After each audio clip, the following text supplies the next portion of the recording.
Around Dodge City and in the territory on West, there's just one way to handle the killers and the spoilers, and that's with a U.S. Marshal and the smell of Gunsmoke.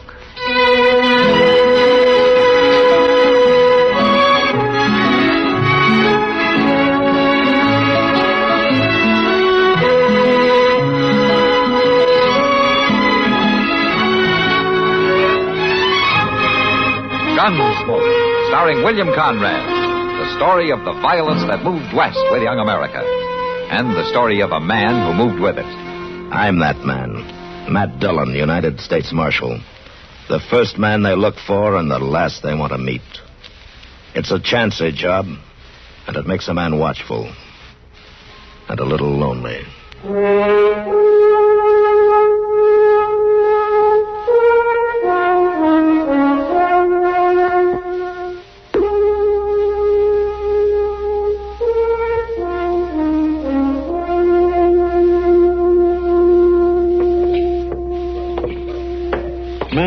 Morning like this makes a man feel mighty perky, Mr. Dillon. That looks to be a nice day, Chester. Sun shining, fine breeze starting up, and breakfast waiting right down the street there. I wondered how long it'd be before you'd get around to mentioning food.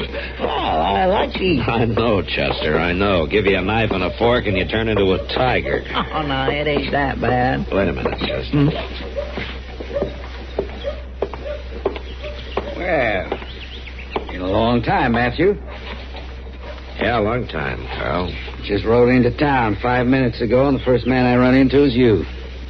Well, I'm the first one a lot of them run into. This is Chester Proudfoot, Carl Killian. Chester? Hi, Mr. Killian. That a badge you're wearing, Matthew? Uh-huh. I'm a U.S. Marshal here in Dodge. Lawman. Well, who'd ever have thought it? Yeah. Well, it seems we both sold our guns in different ways. I wouldn't know about that. I'm still a drifter, Matthew, same as always. Yeah, so I've heard. Yeah, just a saddle bum, here today, gone tomorrow. But it's what happens between today and tomorrow, isn't it, Carl? Nobody ever knows ahead of time. Well, they pretty well do when you hit town, the way I've been hearing it. You know how easy stories get started. Gun for hire, $1,000 a job, results guaranteed. That's how the stories go, Carl. When a fella ain't got a regular job, folks make up things about him. You're a hired killer, Carl, and we both know it. Ain't you kind of a hired killer yourself, Matthew? Who are you here for, Carl? Who you figuring to kill? Well, now, if I was the kind of man them stories say, you don't think I'd answer that, do you? You're here for a killing. Nothing else would bring you to Dodge. You a lawman for real, Matthew, or just broncoing this town for your own benefit? I'm a lawman. It's funny. Years back when we used to cut brush for strays down on the Pecos, we'd lay there at night in our bedrolls, look at the stars and talk. But we never figured it'd turn out like this someday. Carl, why don't you get out of town while you still can? No, I figured look around a few days, see what kind of place you got here. I see you, Matthew. Nice to meet you, Chester. So long. Well, them is the coldest pair of eyes I ever seen in a man's head, Mr. Dillon. He got married the year after we worked together, Chester, and some fence cutters burned his place one night, killed his wife. He run them down, shot them, all four of them. And then he couldn't seem to stop after that.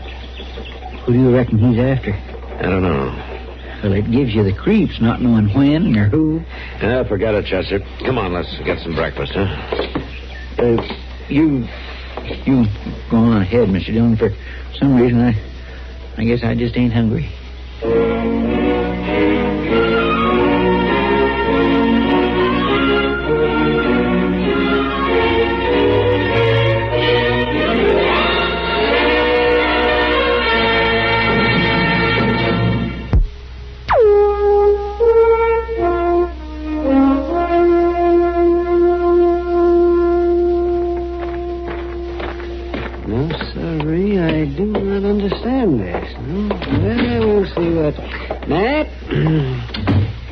What's this friend of yours up to, anyhow? Huh? Which friend, Doc?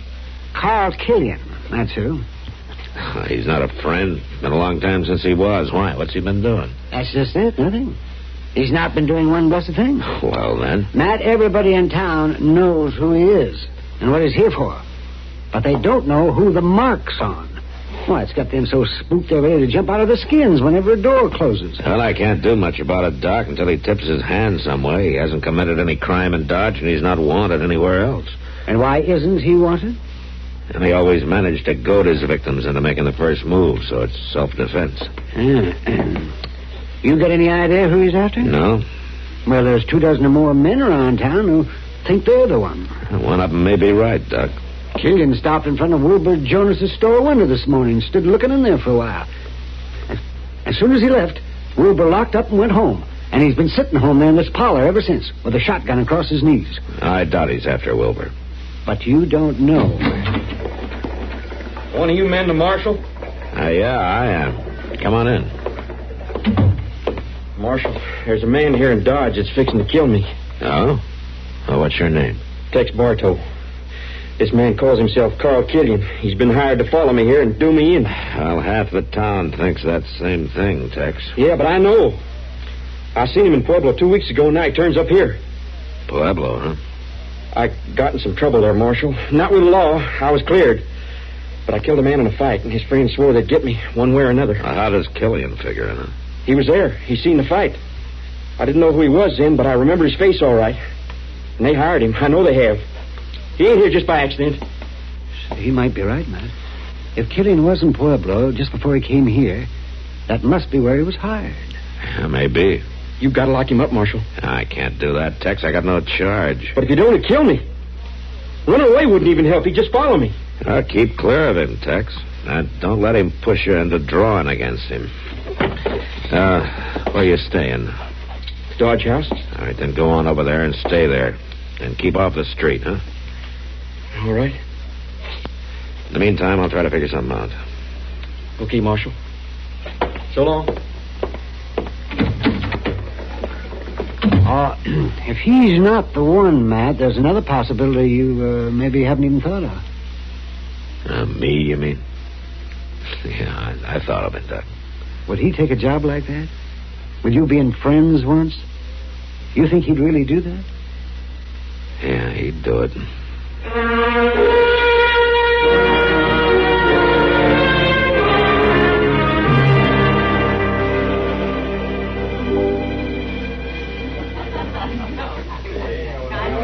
Matt, if you don't run that man out of town, I might as well close up here and take a vacation. He's practically living here at the Long Branch. Oh, why not? You serve the best beer in town, Kitty.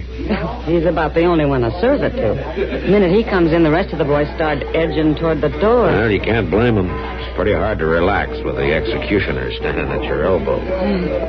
You'd never know, looking at him or talking Evening, to Miss Kitty. Matthew. Hello, Carl. Well, how's the law business coming along, Matthew?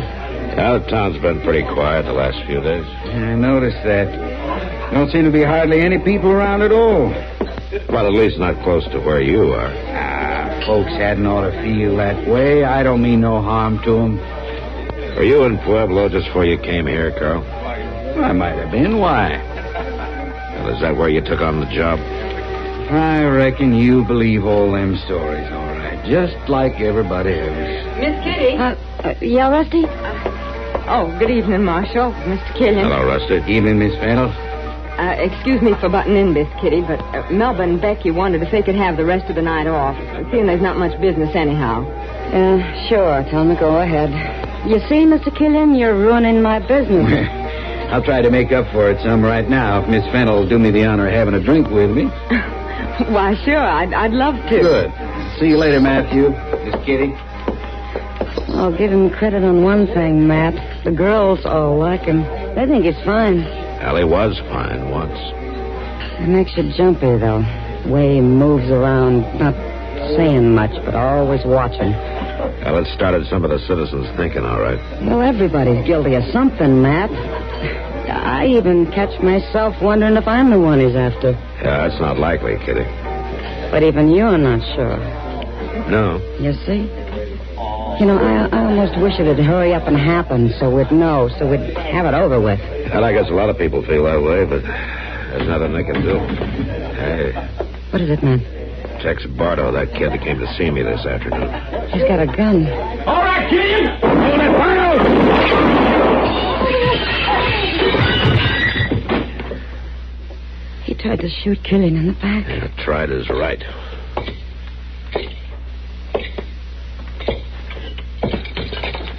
Bardo? Bardo. You know, I think that boy was aiming to do me some harm, Matthew.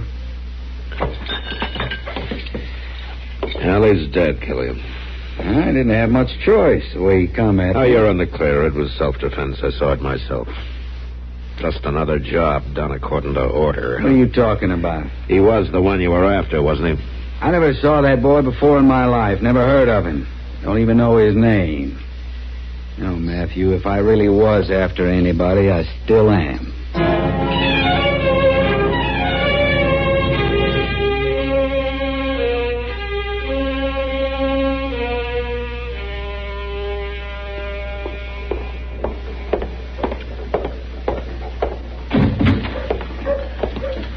Evening, Mr. Dillon.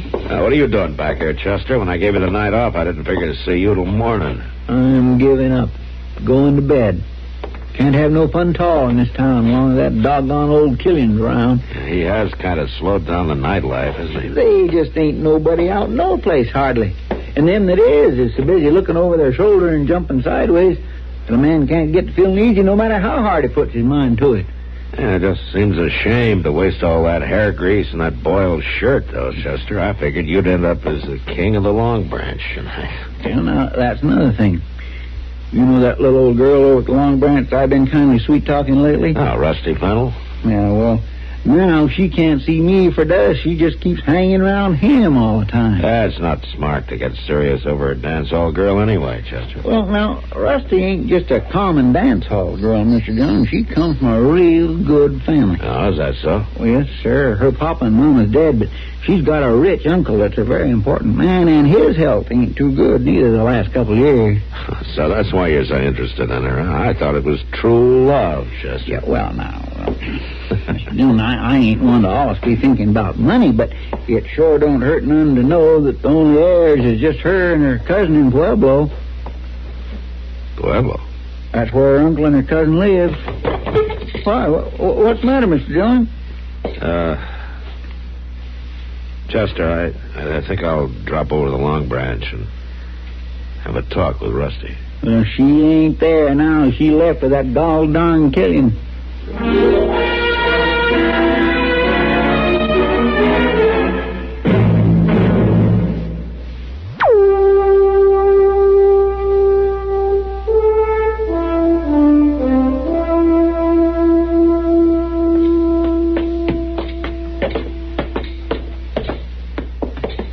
Is that a room? Yes, sir. Second door down the hall, the landlady said. All right, Chester, you wait here by the stairway. I'll see if she's come home. Yes, sir. It'd be better if I talked to her alone. All right, Mr. Dillon.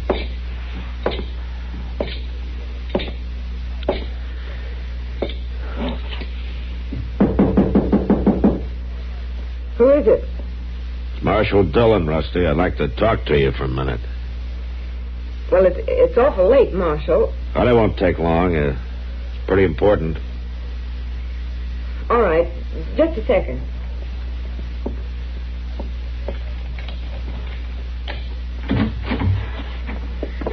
What is it, Marshal? Mind if I come in? I guess it's all right. Thanks. Please, don't mind the room. When a girl lives alone, she gets careless about throwing things around. That looks fine to me. What is it, Marshal? Is anything wrong? No, not exactly, or at least not yet.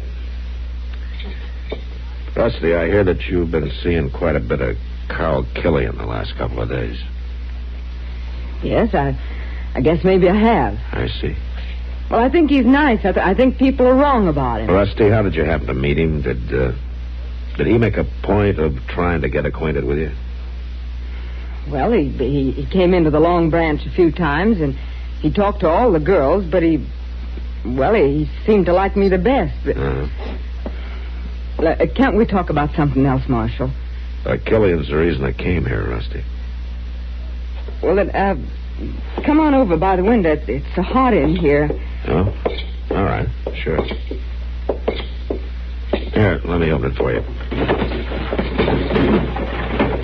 Thanks. This is better, isn't it? Yeah, that's fine. You got a nice view of the street from here. That's one reason I took the room. He's behind that screen in the corner. That's quite a street. Always something going on down there, any hour of the day or night. Yeah, I guess that's right.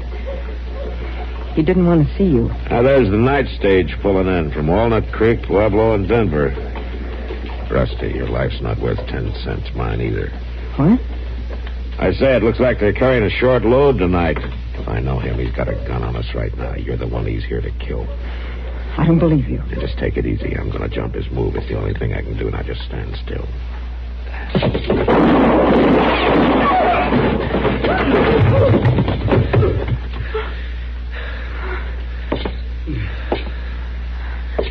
Well, I was right. He did have his gun in his hand.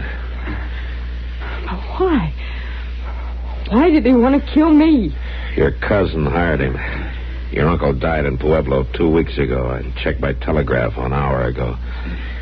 With you dead, too, your cousin would get the whole estate. You all right, Mr. Dillon? Yeah, I'm all right, Chester. Carl? Carl, I'm sorry. That was a fast draw, Matthew. Thanks. Thanks. They just give me the name. Rusty Fennel. I didn't know it was a woman.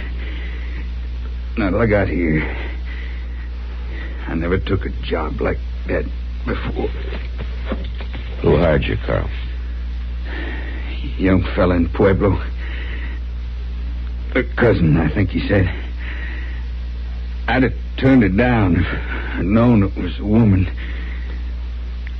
I had to go through with it, though. Matter of honor. Now, you call it honor if you want, Carl. It's all right, Matthew. I'm finished. I'm glad of it. I like the girl. It's funny. Only job I ever failed on was the last one. The only one I ever failed.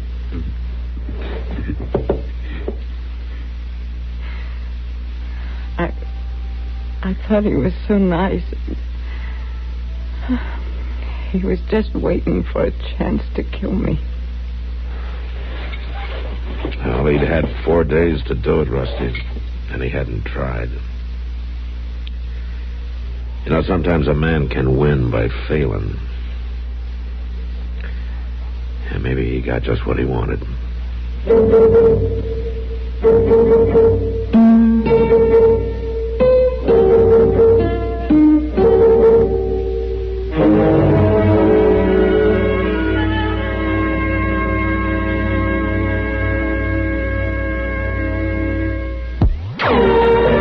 Gunsmoke. Produced and directed by Norman Macdonnell, stars William Conrad as Matt Dillon, U.S. Marshal. The story was specially written for Gunsmoke by Les Crutchfield, with editorial supervision by John Meston.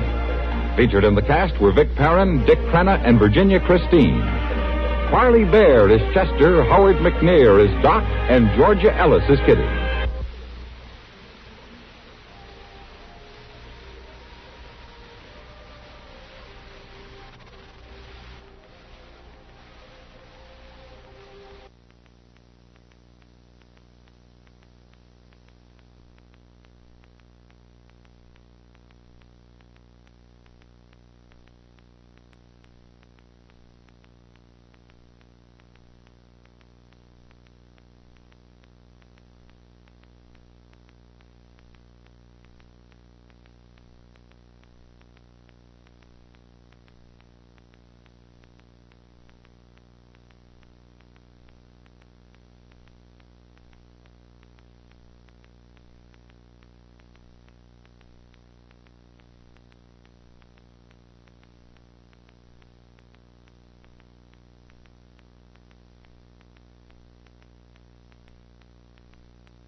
With you dead, too, your cousin would get the whole estate.